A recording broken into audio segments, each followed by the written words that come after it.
be with you all. Oh no, I hate it when I hear I've got to be recorded. Got it. Not happy, but I got it. Slideshow from beginning. There we go. So one of the things I'm going to talk about a few things this morning if we're ready to go. And then I'm going to pray as well. I got a special prayer for you.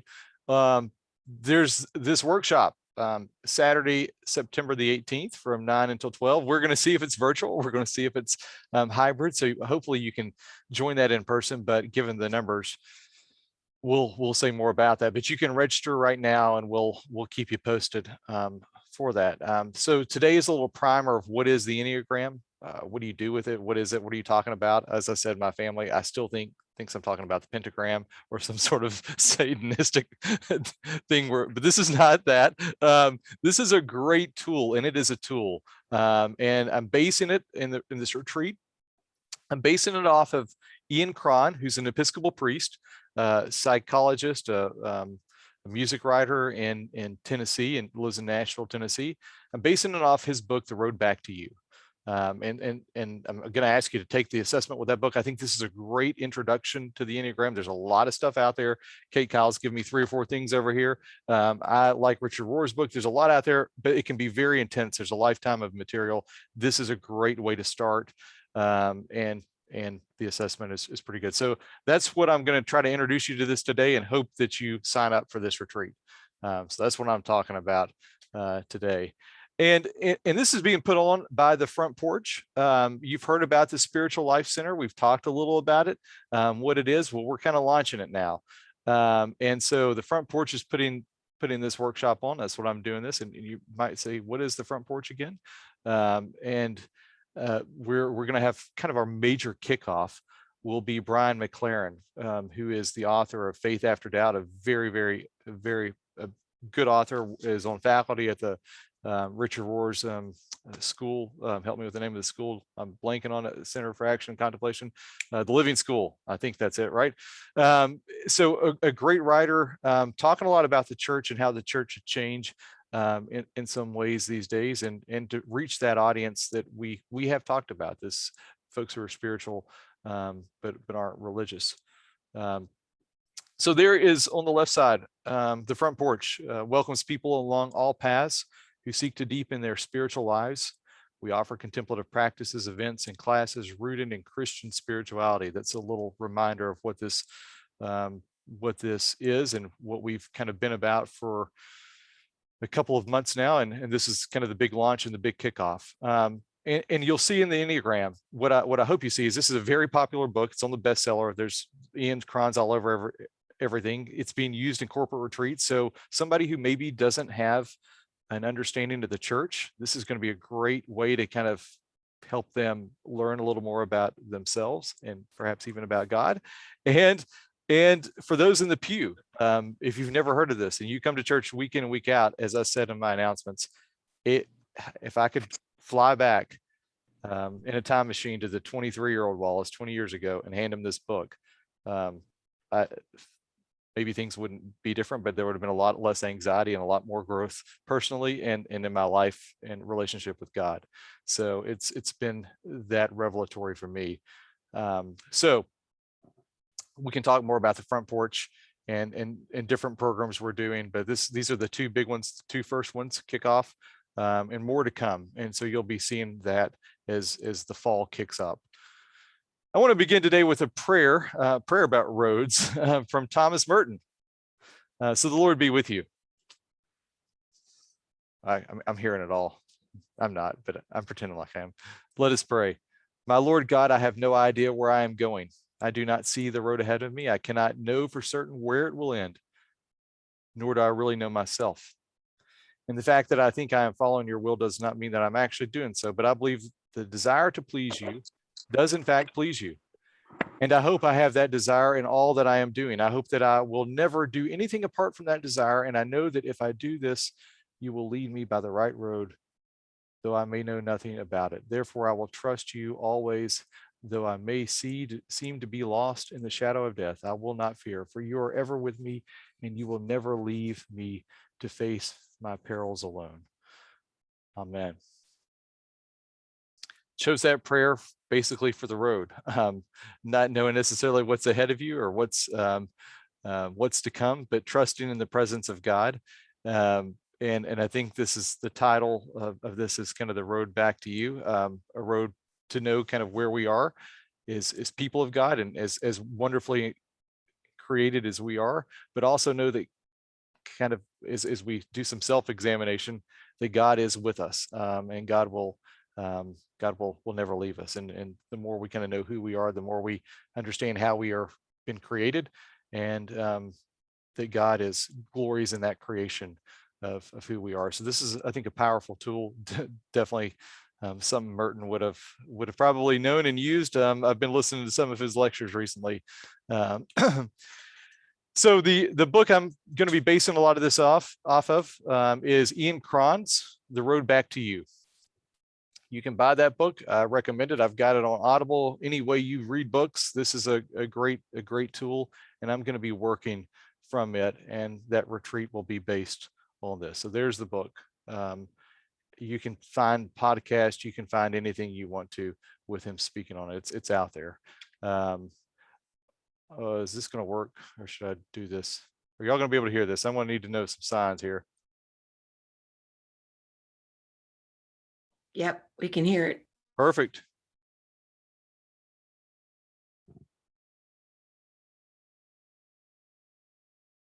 Can't hear it, Claire? Can't hear it.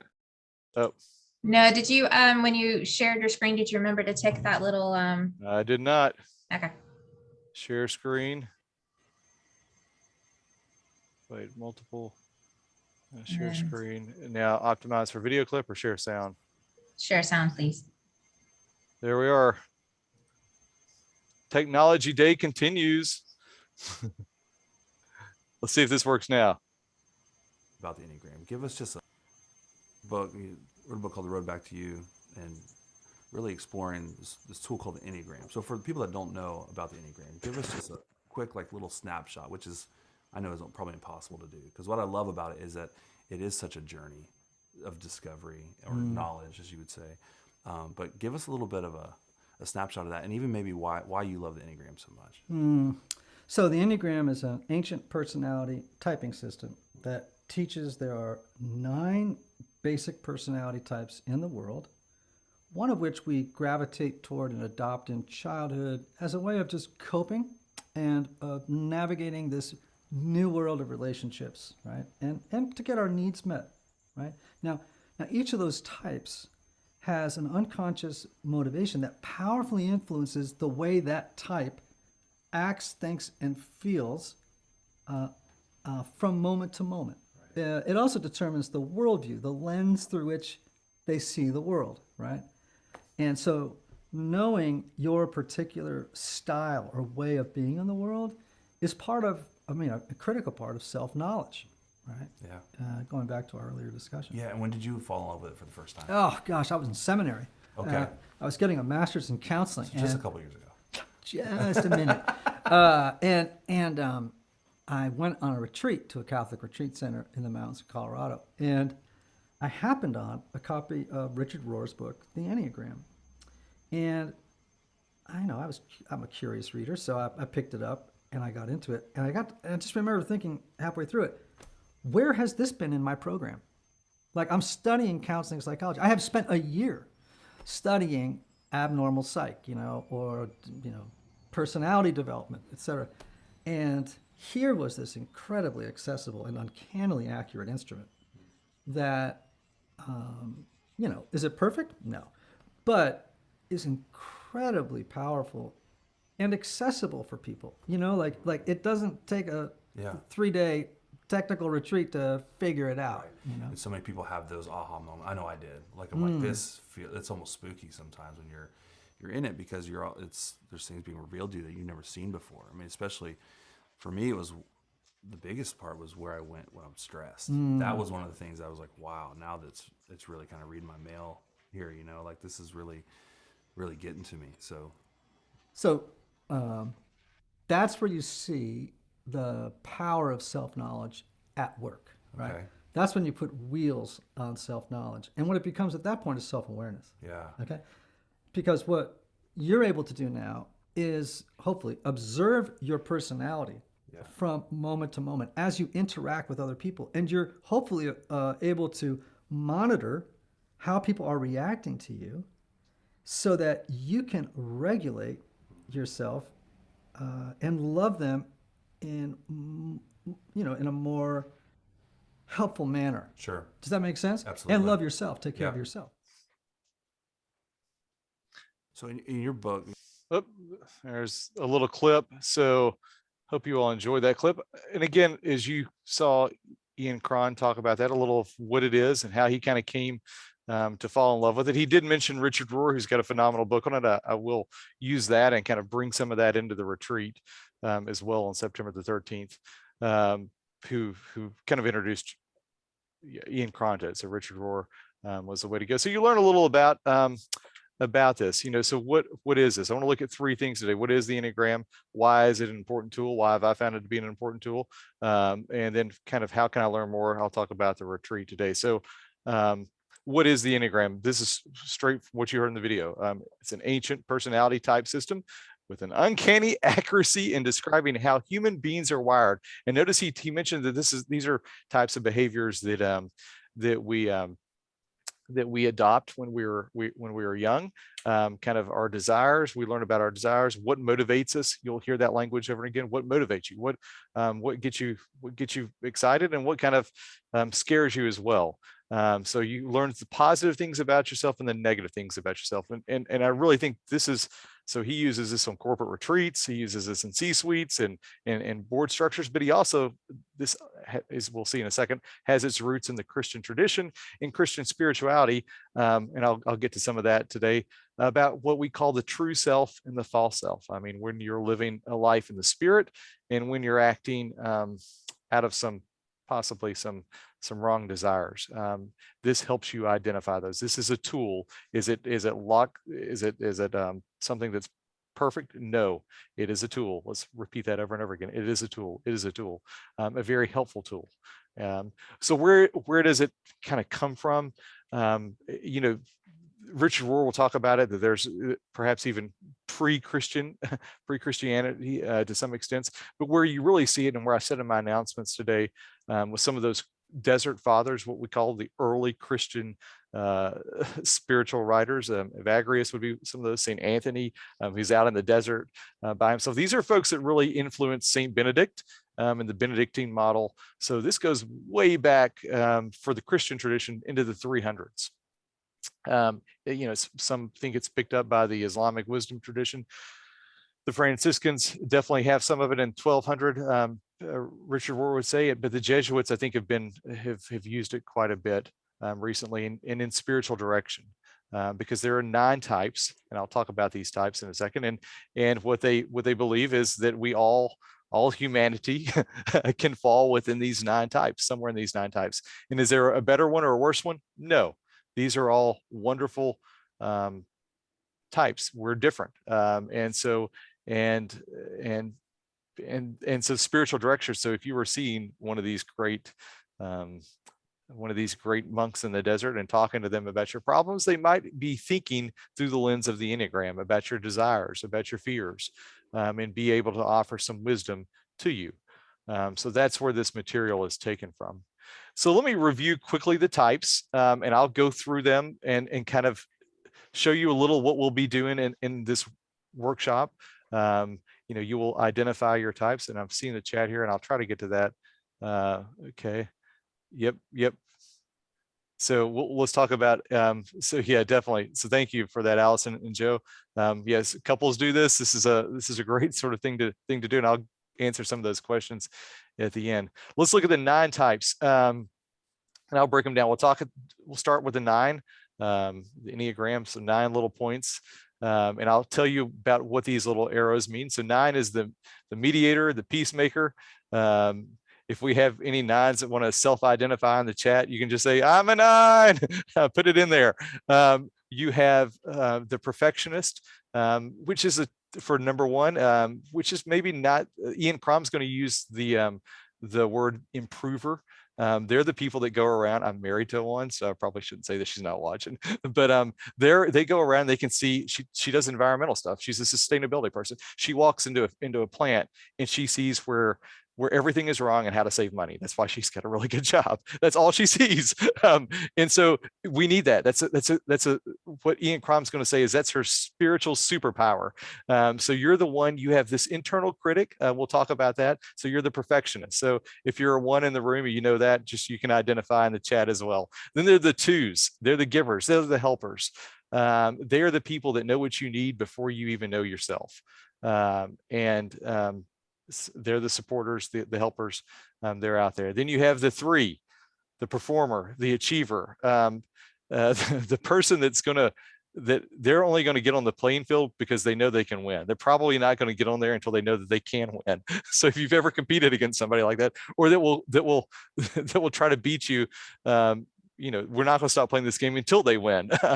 I've got a couple of those friends. So that's the performer, number three. Number four is the romantic, the individualistic, the individualist, sorry.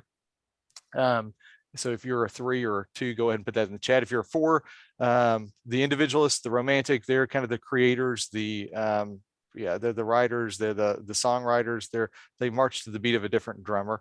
I'm a four.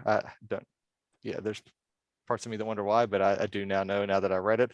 I'm a four, so I'll self-identify there. Five, the observer, thinker. They're often the academic. They can be very objective, and they know a lot of, that's kind of where they go into their head. They're definitely moving out from the feelers, and I'll talk about the triads. Number six is the loyal, the skeptic. They're the trooper. There's sixes are wonderful. They say Ian Crom will say they have pre-traumatic stress syndrome, not post-traumatic stress syndrome, but pre-traumatic stress syndrome, because they always see what's going to happen and they're already anxious before it happens. So it's a great, and there's a lot of sixes out there. So if you're a six, you can go ahead and shout it out. It's okay. We're a loving community. Wherever you are on your spiritual journey, this is why this is important. Seven, the enthusiast. They are bubbling and jumping around. They see things. They dream dreams. They are excited. They jump from one thing to another. They're the happiest folks. They're full of energy and enthusiasm. Do we have a seven on staff? Anybody? I think we do. I think we know who she is. Full of energy, always smiling. Just figure that out. And then eight, the protector, the leader, the boss, kind of full of energy, the bull in the china shop, as we might say. And so those are the 9 kind of types. Again, these are types. What we will learn about is, if you come to this workshop, is, so I might be a 4. And you'll study what I'll get you to think about in those workshops is since I'm a 4, I've got wings on either side of me, 5 and 3, right? You can see this on the screen. So I might be a 4 wing 3, which I am. So that shapes, so maybe 4 doesn't fit right, but when you combine 4 and 3, you get a little more of an understanding of maybe of who I am and who you are, depending on that. So the assessment that you'll take will reveal a lot of that. I'll talk to you about these arrows in a second, as well as these quadrants. So as somebody already mentioned in the chat, this is great for couples. You learn who you are, and great in any sort of relationships. It doesn't have to be couples, because you learn something about yourself, why people might tick you off and why they're not really trying to tick you off. It's just the way you're wired. It's the way you see the world. These are the lens by which you see a lot of things. So you learn that, and you learn to be a lot more compassionate, because people are different numbers as well. And they don't often know you and how you're wired. And you have more compassion for yourself.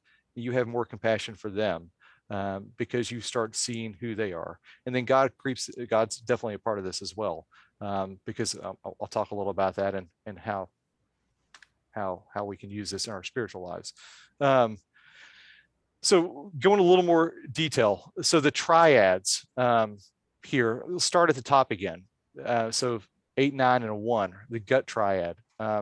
They are great at relating. They go from their gut. They know what's going on, but deep below that, their kind of sin is they're angry. They can be angry. There's an anger beneath the surface of an 8, 9, and 1. And if you're an 8, 9, and 1, you maybe know what I'm talking about. And so we'll be studying a lot about this in the workshop. You'll see this, you'll get your report, and you can learn some of those, and we'll spend some time looking at those. 2s, 3s, and 4s, they're heart people. That's how they connect. They connect from hearts. They're definitely very people folks. They understand feelings. They can pick up on feelings in the room. That's when you walk in, I'm checking out the feel. I can feel the room, the energy in the room, good, bad, or ugly. That's the superpower.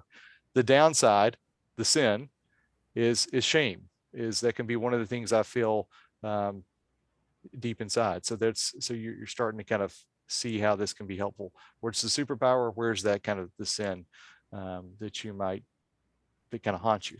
That you're not aware of, that's maybe in the rearview mirror, that you're not often looking at, but it's always there. And then 5, 6s, and 7s, they're the head. They're thinking about stuff. They're great. These are all gifts. They're superpowers. They can get things done. They know how to do it. But there's often a fear behind that. And so this is in families and businesses, and are all made up of all these different folks. And it's so important. But how we can kind of understand who we are and who we're in relationship with is very, very important. The big sin, before I go any further in this, is really typecasting, folks. And you'll see this. I know Kate's here in the room, and Kate reminds us of this. It reminds me that, when I was teaching high school, the high school students really got into this, and I love doing this. And I kind of did typecast, unfortunately, in my literature classes, because I would get them to pretend, look at a character and try to see who that character was on the Enneagram, because they could see the strengths of a character in a novel, but they could also see the weakness. But you shouldn't really say, oh, I know you're a 2, and that's your 2 going out, in a very punitive sort of way. That's not really what this is intended to do. And we can talk about that in the chat. So let me go through these pretty fast. I am going to watch time, and I can't spend a lot of time here for each one of these, but as you take this assessment, you can do some free ones online. I'm going to be asking you to do a more intense one, but as you take this, this is from the Enneagram Institute. You'll see there's areas of growth and there's areas of stress. So if you identify as an 8, I'll start at the 8 in that gut triad. They're power, they're dominating folks, right? They're willful, they're confrontational. When an 8's in the room, they're taking up the energy in the room. And when they're really stressed, so you see, these are the arrows. So when they're really stressed, they turn into 5s. So this is a big thing here. They become secretive and fearful. So think of and you'll see some of this in my slides here in a second. Some of these are politicians. So Churchill might have been an 8. So if you get stressed as a leader, we've seen some destructive leaders that are commanding, domineering, and that have gotten stressed and became fearful and secretive. These have bad scandals, and politicians fall, right? And when they're in an area of healthy growth in their lives, when they feel integration, and we'll talk about this at the retreat, they're moving in good directions. They actually care for others. Part of an 8, I think I have a father-in-law that's an 8. Underneath all that kind of energy and underneath all that machismo is a really huge heart. And when he's acting from that heart, which is huge, they can be the most loving people, even though they're full of energy, and don't tick them off. So there's gifts and there's stresses. So these are how these arrows work. Again, Churchill would be one, the persistent widow down there. So I'm giving you some Bible stuff. And again, these are some bad, you can find all this online. Some of these are some bad language in here. I can smell your weakness, trust your gut, get out of my way, I got this. That's an 8. These are some of the things an 8 might say if you were playing bingo, and you could hear them. My job is my best friend. There's the top-notch, BS director. That's the other thing with the 8. You got to be honest with them. You give them any BS, they can smell it. So the 9 in the middle, the peacemaker. You've 9s identified. You know what we're talking about here. When they're doing great, I'll look at the stresses first. When they're stressed, they can suddenly become very anxious and worried all the time. They pick up the worst part of a 6. So if you're a 9, and things aren't going well, you become the very worst part of a 6. So that's when we talk about the arrows to the stress. And when you're a 9 and you're doing really well, you become the achiever, you become the 3. And there's a lot of presidents that are 9s. You can grow. So some of this is identifying where you are in the type and how to grow and how to be aware of the destructive behaviors. Some of 9s. So here's a 9 that's stressed, that becomes fearful, complacent. Who's this up here? In the top left corner? Jonah. Did Jonah want to do anything? No, he's a perfect 9. He's the worst 9. And then he has to get swallowed by a whale. And then what happens when he gets kicked out? He becomes resentful, right? He's the worst of that 9. But then you have somebody like Queen Elizabeth, who's that 9, probably at a 3. I mean, I'm sure she's had some 6 moments in her life, but there you can see somebody who's obviously had a strong presence, a very strong figure. So, you know, have fun with this. These are fun sort of things to do. The reformer, when they're stressed, they become the worst of a 4. And I'm a 4. They're moody, they're irrational, they get dramatic, and when they're really integrated, when they're doing well, they have that energy of a 7, which is really cool. They can be spontaneous, they can be joyful, and they can be very healthy. So those are the stresses. Let's look at some 1s. St. Paul, right? He's the reformer, of course. St. Paul in scripture, when he's not doing well, and we see him in some other spots, he's all over the place, right? He's just, there's some of his letters where he's like da da da da da da da da, and then we see him when he's beautiful, he's articulated, he's joyful. Sometimes it feels like he's in prison when he's really at his best. Philippians would be that. Hillary Clinton is supposedly a 1. Of course, Hillary's a 1. She probably goes in, she's got the voices, but she's been very successful. So you can see how they're typecasting her. We don't know for sure, but this is what folks on the Enneagram say. So I'm only exposing you to this. 2. 2s, again, are those people that know you before they know what you need before you even know what you need. They're the helpers. But what is this? We used to say in my old church, I probably shouldn't say all this while being recorded. What is the sunny side of control? Helpfulness. So look at the stress. So when somebody who's very helpful is not acting very well, they're being controlling. They're being everything an 8 is. They're being the worst of an 8. Because they're being very helpful. Let me be very, very helpful. Things are really bad in my life. I want to take this over. They're coming at you with too much aggression. So 2s have got to watch out for that. But yet, when they're doing well, when they're growing, they can be like 4. They can be very healthy, emotionally aware of who they are, and offer a lot of counsel and support to those in need. So this is a great tool. Look at this. Yeah, obviously the biblical image would be maybe Mary and Martha over there, and another great figure who's a 2, Desmond Tutu. Look at when he is a 4, when he's very healthy. I'm hearing some feedback, so clarity, somebody's unmuted. So you see this, you see a 2 that is very much alive in Desmond Tutu. 3's there. So back to the 3's, the achiever. These are the conscious driven folks. When they're moving in a bad way, they are 9s. They become disengaged, apathetic if things are not working out their way, because maybe they're not winning. And when they are doing very well, 3's become more cooperative. They become like 6's, committed to others. 6's are great. And so they're team players, is really what they can be, and be looking at the needs of others. So there's a 3, a bad 3 over there. Who's that holding on the foot? You all know this one. Jacob and Esau. Remember Jacob? He's pulling everybody down because he wants to win. He wants to win at life. He wants to, he does bad things to his father-in-law. His father-in-law does bad things to, that's Jacob for you. And there's President Clinton, who many think is a 3. Some think he's a 9 as well, but very successful and an achiever. And again, maybe come into 6, can pull people around him. I mean, everybody I know who's known him, President Clinton said, whether you dislike him or not, when you're in the room, you feel that love and that energy. And these are people that didn't like him, so they're like, "Wow, he's really impressive." So when things are going well, moving on to fours. Yeah, fours can be aloof, where when we're stressed, we become twos and we become clingy, we become over involved, we're in our head, we're in what's going on with other people. It's not a good spot to be. I can say that personally. And when we're healthy, we take on the best of one.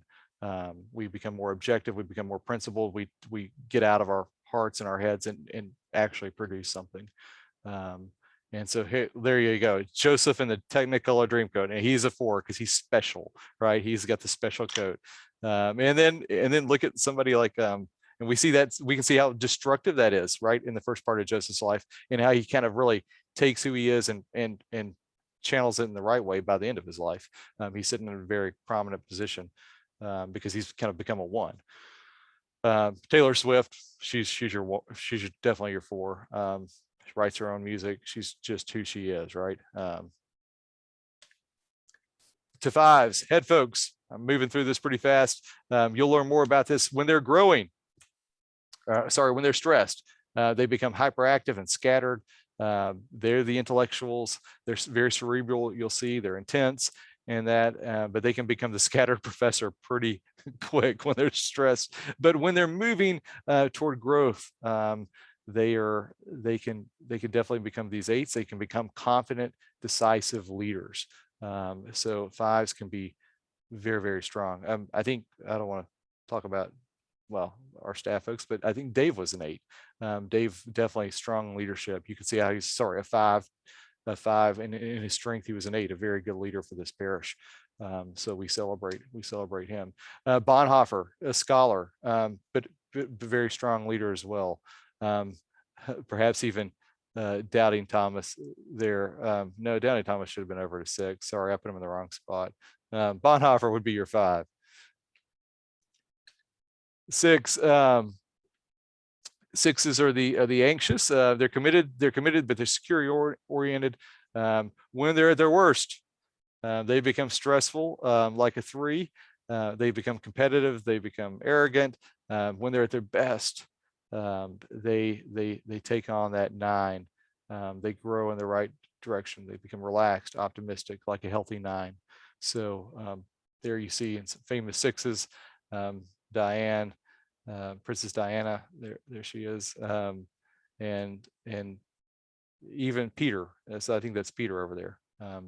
Actually, I was right over here. I Doubting Thomas is 5 because he's the doubting professor here. And 6 is St. Peter. St. Peter would probably be a very good example of a 6. Somebody who was deeply committed, deeply saw those things in Jesus, really made those big statements, but somebody who got scared and fearful and acted out of those fears quite a bit. We see him in scripture doing that. And finally, 7. I'm ending here. The enthusiast, spontaneous, versatile, inquisitive. They're all over the place. And when they're stressed, they can become perfectionists. They can become critical of folks.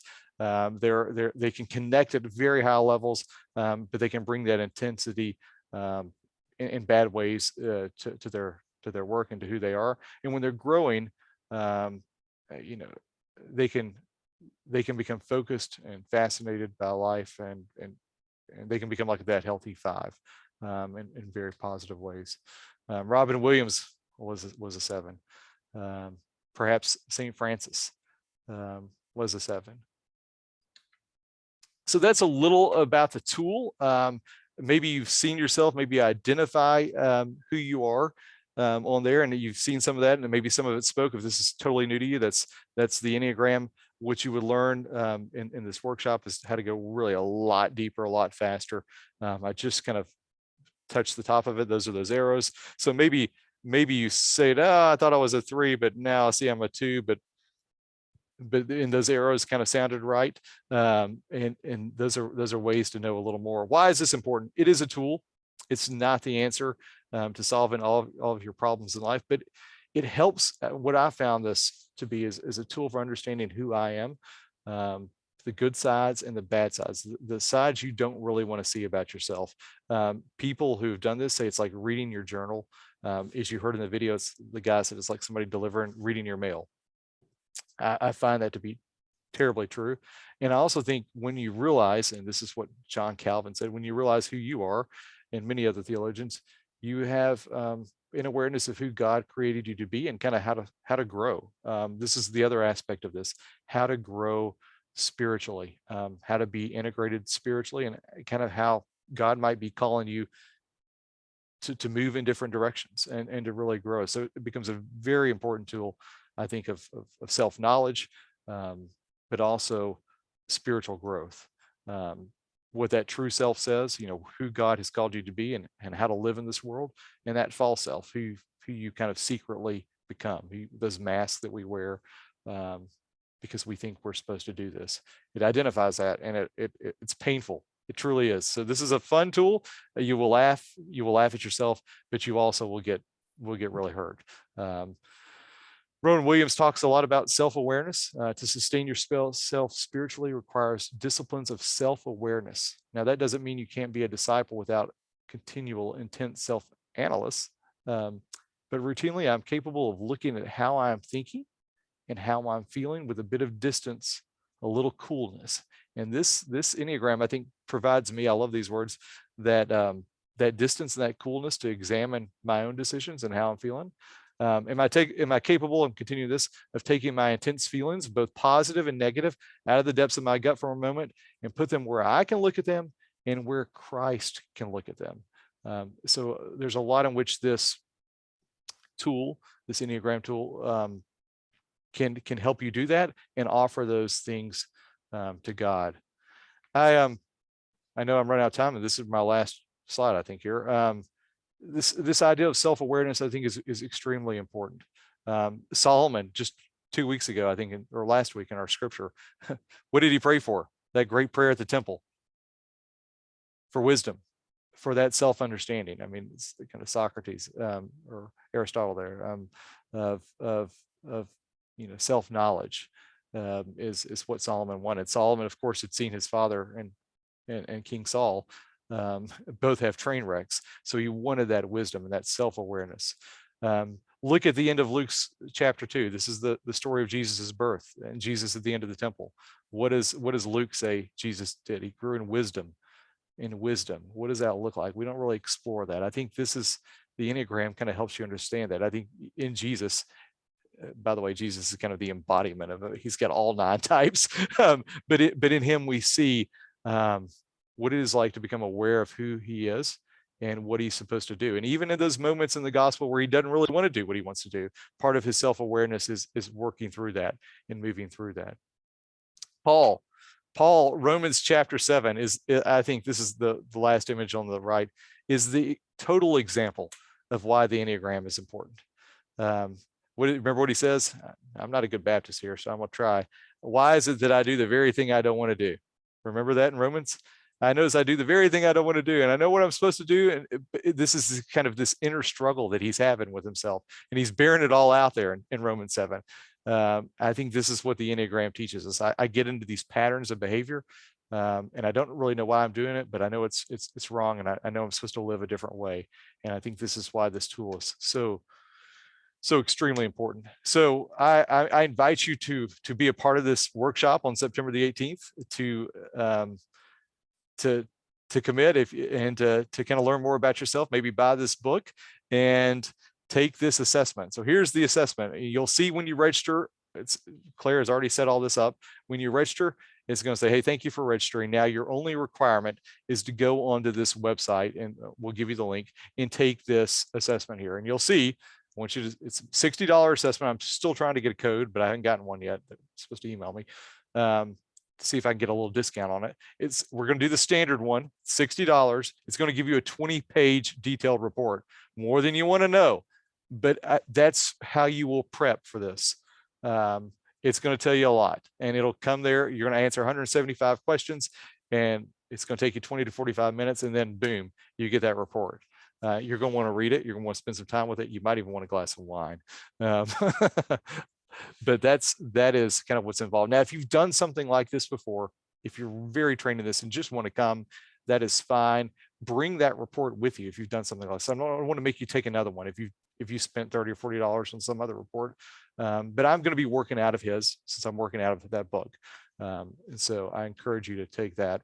And what we'll be doing that day, 3 things here is self-awareness. I like for us to spend some time getting into your report. What did it say? I'll give us some time. I'll talk about that. What does it tell you about who you are? Will be part 1 of that retreat. Part 2 of that retreat will be to look at that, look at what it said about you, and kind of bring in one relationship. I took a 3-day retreat with a bunch of therapists on how to use the Enneagram in relationships. So I'll pull from some of that. I won't go too deep because we don't have a lot of time, but how you use this in your relationships. And I'm only going to ask you to bring one relationship into it. And you won't have to share that much. So if you don't like sharing, don't worry. I don't like sharing either. So, this will be a comfortable space for you. And then the third thing is, how do I take this and actually apply it to my spiritual life? Because as a 4, I see who I am as a 4, and I've brought particular practices to help me grow spiritually. There are things that work and things that don't. And I think knowing my Enneagram number gives you that knowledge of what's going to work and what's not going to work spiritually. That's the time. And I have talked, and I want to see what's in the chat, or I want to hear your questions. Love it, Kate. 6. Here we go. Oh, there we are. 2 here. 9s unite. Okay, quietly. Or anybody with any experience in this?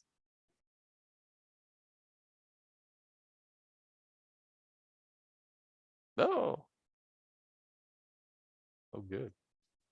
I solved it all. So there it is to sign up. Claire, you want to talk about Realm and kind of signing up on that or not, or is it? The only thing I'll say so far is when you click on this link, it's going to take you to our calendar event on our website, on the St. John's website. And right in the middle, there's another little link and then that says click here. That is going to take you to Realm. Actually, it's going to take you to the portal.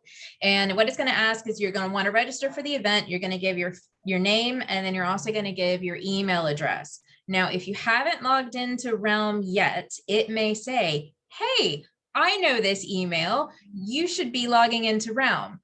And you can then go through the steps to set up a new password and get logged into Realm. If you've already logged into Realm, it's still going to say, hey, I recognize you, sign in with your password, and then you'll get signed in.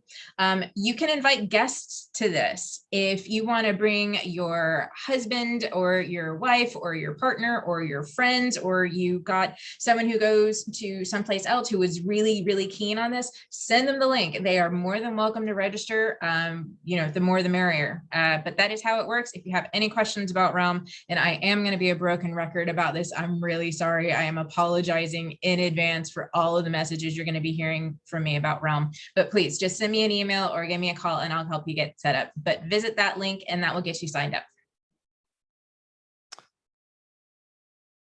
Any other questions? Yeah, I think this has been a phenomenal tool for me for just having some compassion for myself, knowledge as well, but also with others, just being aware that other people have different lens, and it's not often about me. It's about meeting them where they are and helping them as well. Dan, you had your hand raised.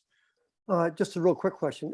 As many of you all know, I travel with Father Meninger, the Trappist monk, and this is one of the retreats and lectures that he used to give on the Enneagram.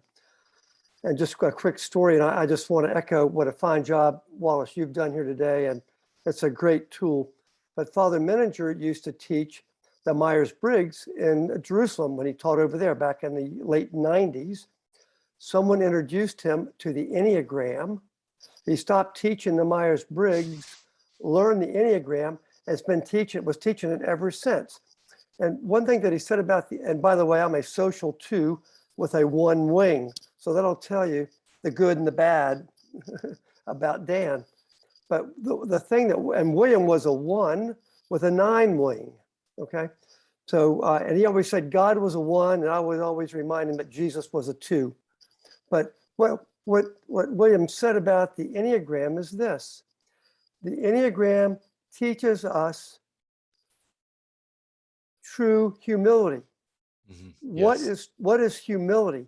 Humility is the knowledge about the true knowledge about ourselves. It's a wonderful tool for our lives, a wonderful tool for the spiritual journey. Wallace, I'm so glad you're teaching this. So thank you. Thank you.